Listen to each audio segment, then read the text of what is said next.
So guys, today we have a very important update regarding GST registration because जब आप कुछ supply करते हो किसी स्टेट से तो आपके पास उस स्टेट का जीएसटीएन नंबर होना चाहिए, तभी आप सप्लाई कर सकते हो। तो ऐसी एक इंपॉर्टेंट अपडेट है जिसमें अगर आपके पास रजिस्ट्रेशन नहीं भी है आप वहां से सप्लाई कर सकते हो। तो कौन सा केस लगेगा, कौन से रूल्स एप्लीकेबल होंगे, तो आपको आज की वीडियो में वो समझ में आ जाएगा। सो अगर आप चैनल पे नए हैं तो चैनल को सब्सक्राइब कर लो, बेल बटन को प्रेस कर लो ताकि आपको सारी अपडेट्स मिलती रहें। इनको डाउनलोड करने के लिए टेलीग्राम को ज्वाइन कर लो, link is in description. Video को लाइक शेयर कमेंट करना मत भूलना।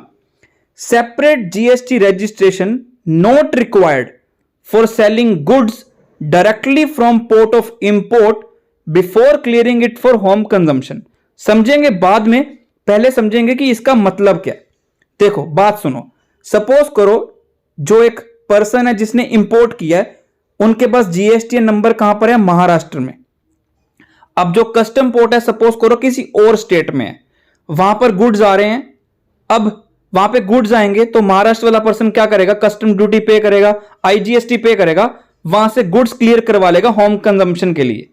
ये तो सिंपल एक ट्रांजैक्शन है, गुड्स क्लियर करवाए, अपनी फैक्ट्री में लेकर आए, वहां से सेल कर दिया। बट सपोज करो जब गुड्स आए हैं कस्टम पोर्ट पे, कस्टम पोर्ट में जब वो गुड्स आते हैं उस केस में क्या होता है, ये खुद कस्टम ड्यूटी पे नहीं करते, ये खुद महाराष्ट्र वाला बंदा खुद कस्टम ड्यूटी पे नहीं करता, आईजीएसटी पे नहीं करता, मतलब खुद गुड्स को क्लियर नहीं करवाता फॉर होम कंजम्पशन, बल्कि क्या करता है जो गुड्स आए थे ए उनको सेल कर देता है किसी और को। मतलब ये जो महाराष्ट्र वाला पर्सन है, सपोज करो इसका नाम है बी, सेल ऑफ गुड्स जो कि ए है by B, sale of goods by B to someone person C. मतलब कस्टम पोर्ट से डायरेक्टली गुड्स जो कि ए हैं उनको सेल कर दिया जाता है सी को, किसने, बाय बी। मतलब कहने की बात है जो कस्टम पोर्ट पे गुड्स आ रही हैं उनको सेल कर दिया जाता है टू समवन एल्स, मतलब सी। कौन सेल कर रहा है, बी सेल कर रहा है जो कि महाराष्ट्र में रजिस्टर्ड है।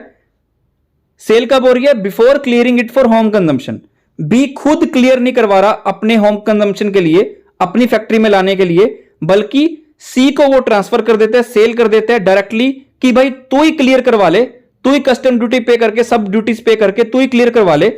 तो वो कस्टम पोर्ट से डायरेक्टली सेल कर देता है, कौन, B.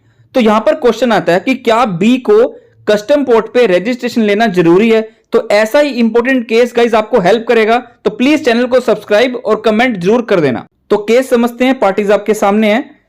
Honorable Maharashtra Authority for Advance Ruling held that in a case where imported goods are sold and delivered directly from container freight station CFS या direct port delivery to a state different from the state where assessee is registered, the assessee need not take a separate registration in that state। हमारे example में क्या था, assessee कहां था, महाराष्ट्र का था, custom port था किसी और स्टेट में, तो वहां से वो सेल कर सकता है, उसको उस स्टेट में रजिस्ट्रेशन लेना जरूरी नहीं है। आगे पढ़ते हैं, अगला एक और केस, सिमिलर केस है।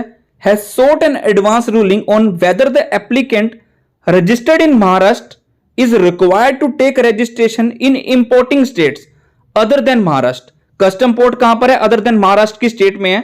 तो क्या अगर वो डायरेक्टली वहां से सेल कर रहे हैं वहां पे जीएसटीएन नंबर लेना जरूरी है?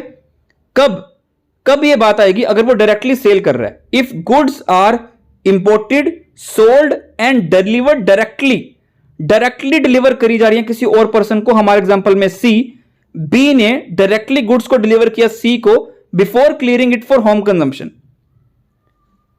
आगे क्या लिखा जा रहा है, observe that the above mentioned question pertains to situation where imported goods are sold by the applicant before the bill of entry is filed और before the goods are cleared for home consumption on payment of custom duty.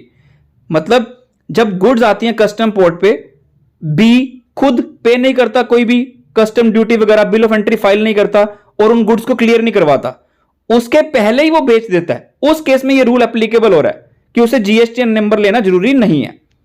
It is an established fact that as per section 11 of IGST act in respect of goods imported, जब goods import होती है तो place of supply क्या माना जाता है, location of importer, कि importer कहां की लोकेशन क्या है, ना कि किस प्लेस पे आप गुड्स को डिलीवर कर रहे हो। Held that as the applicant is registered in Mumbai, हमारे एग्जांपल में भी वो मुंबई में था, प्लेस ऑफ सप्लाई क्या माना जाएगा, Maharashtra. And further observe that as the applicant is selling goods to messrs green panel industries having an establishment in the state of Andhra Pradesh, मतलब सी जो है वो आंध्र प्रदेश से बिलोंग करता है।